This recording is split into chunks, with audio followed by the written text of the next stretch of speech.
All right, welcome back. Another Behind the Beat. Today we're in Logic Pro X. We're talking about my beat called SLINKY.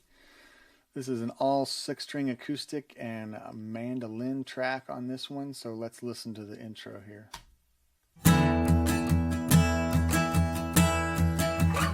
2 acoustics, one playing this little ringing octave lead,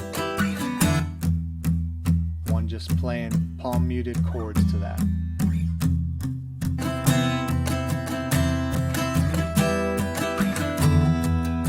Get into the verse, I got one acoustic, pan to the right,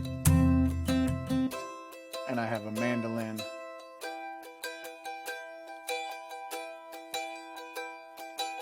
Add some good texture. When the chorus hits, overdriving the top a little bit on that right at the start.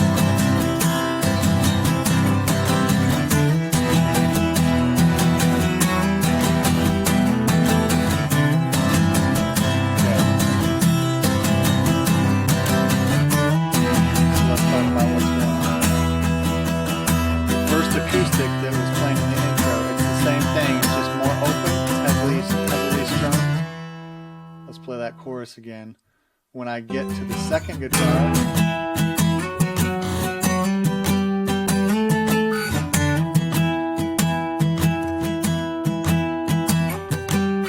we're playing an octave lead there. And a little bit of the scratching on that one, it's got a kind of a weird effect. Here you go. These are loud hits to the left for the chorus on the chords.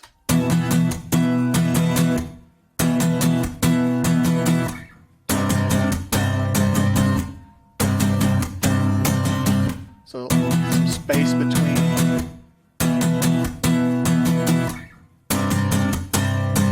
That's hard left.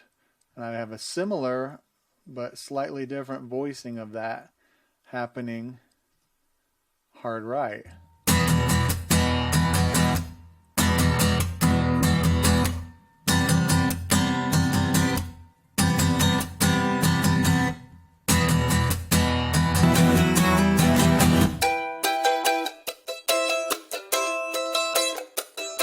Here's the mandolin in the chorus.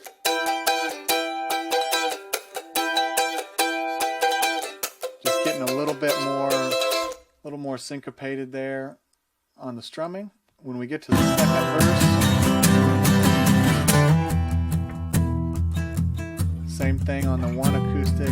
It's very sparse. Got another acoustic is doing the same thing as it did in the chorus, just very palm muted and quiet. And I'm going to start that verse over so you can hear what the mandolin is doing on top of that. So the mandolin is essentially doing a little call and answer. Let's just unmute all this. Unsolo all of it.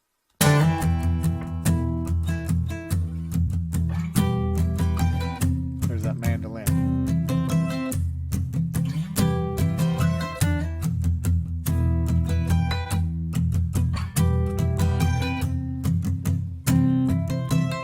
And here it comes, all of them.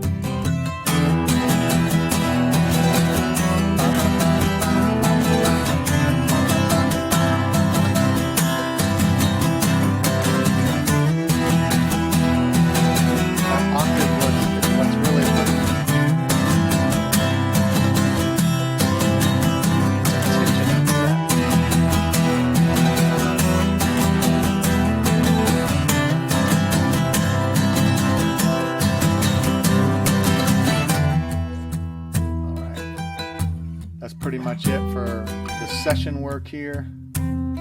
Let's talk about how to play that on guitar and mandolin. All right, let's talk about how to play SLINKY on guitar here. Standard tune acoustic. This is a Taylor 315 CE Jumbo.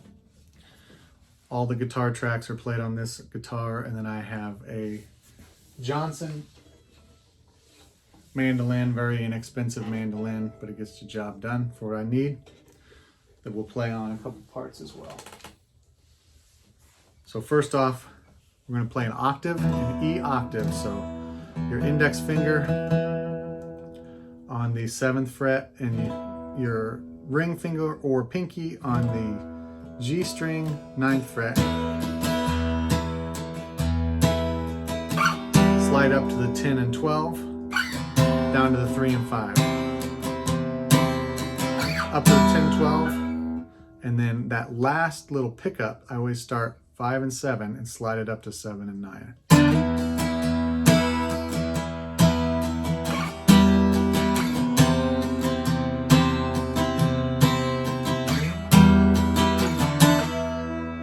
For some reason, when I'm doing octaves, I like to use my pinky. It kind of looks like I've got broken fingers when you look at it on a video, but I've always felt more comfortable. I have a little bit smaller hands actually.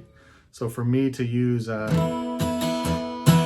my ring finger on that has never been super comfortable. So I tend to use that pinky.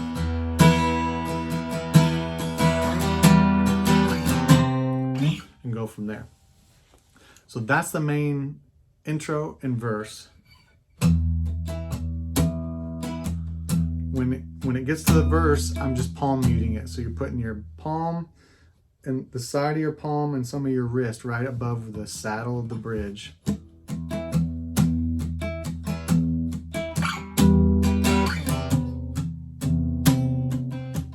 Same chord progression.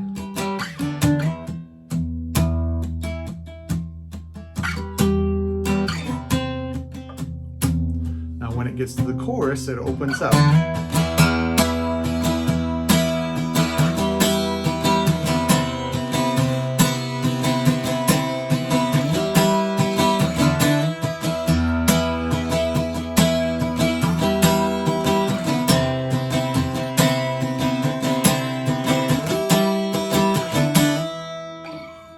So that's all that octave part. One of those guitars simply starts it soft, gets loud in the chorus, gets palm muted and sparse in the verse, and there you go. When we get in the intro, there's also an acoustic part playing just the root note chords, which is actually an E minor and a C. Again, palm muting. And on the C, I'm just playing the 3rd fret of the A string and the 2nd fret of the D string. I'm not playing the top notes at all. I'm just playing the bass notes in there. Let's see. So we talked about the strumming. We talked about that part in the intro. Let's get to the chorus. So in the chorus, we already talked about the octave part, just strumming more open and loud. The part that we just did palm muting between the E minor and the C. When it gets to the chorus,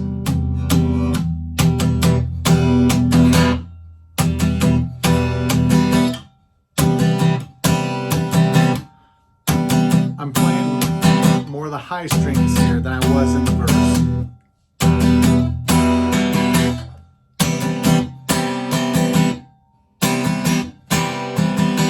Now when those hits in there, they got a little space between them, so it's like a drum. And then nothing. So when you cut it off, you just grab your wrist against the base of the strings there.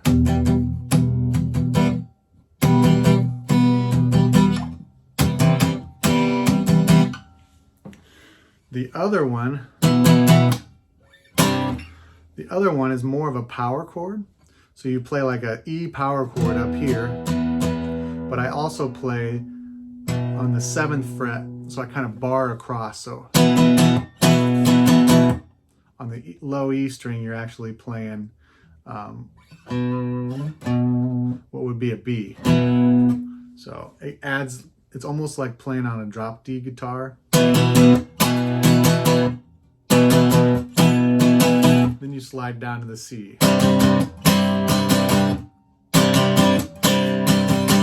So that is in one speaker. And the one we just played, the normal E minor, up to the C, with the high chord, with the high strings ringing out, is in the other speaker. So when you blend them together,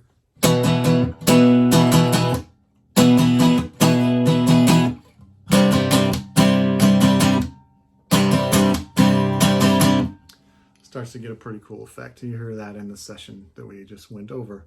So it's all E minor and C, and here we have one more part to learn, the octave, to add some tension.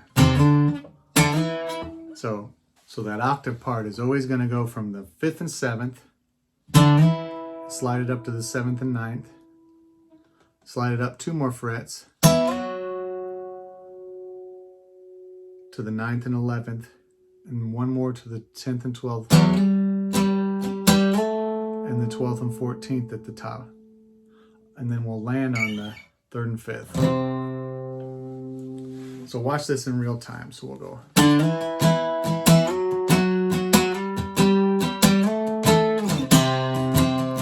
you're going to land on that 3 and 5 until it starts back over.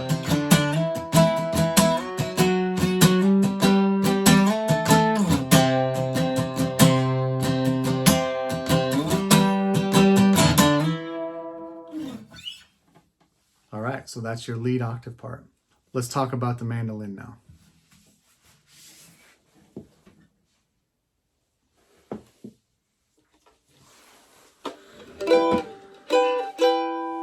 So the mandolin, like I said, it's a Johnson.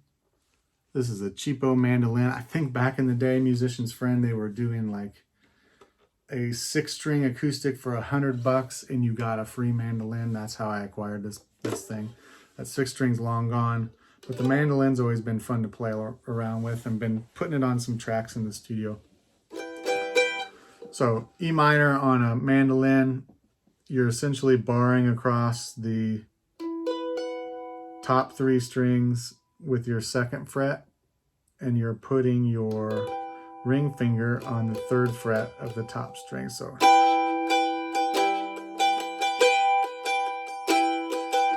and then the C is the 2nd fret on the 2nd string, 3rd fret on the 3rd string, and open on the high strings.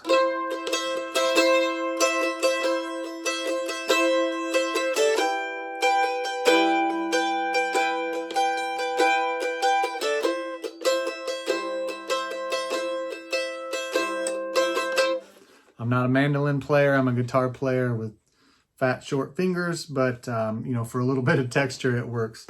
And then in the verse, so most of that is just, you can play with that. It's just a different sound than you can get out of a guitar, even if you put a capo on it. The other part of the verse, 2nd verse, we kind of walked it. So it's the same chord voicings. But I'll get closer here. You can see I kind of just pick through it, so 1 string at a time. Doom, doom, doom.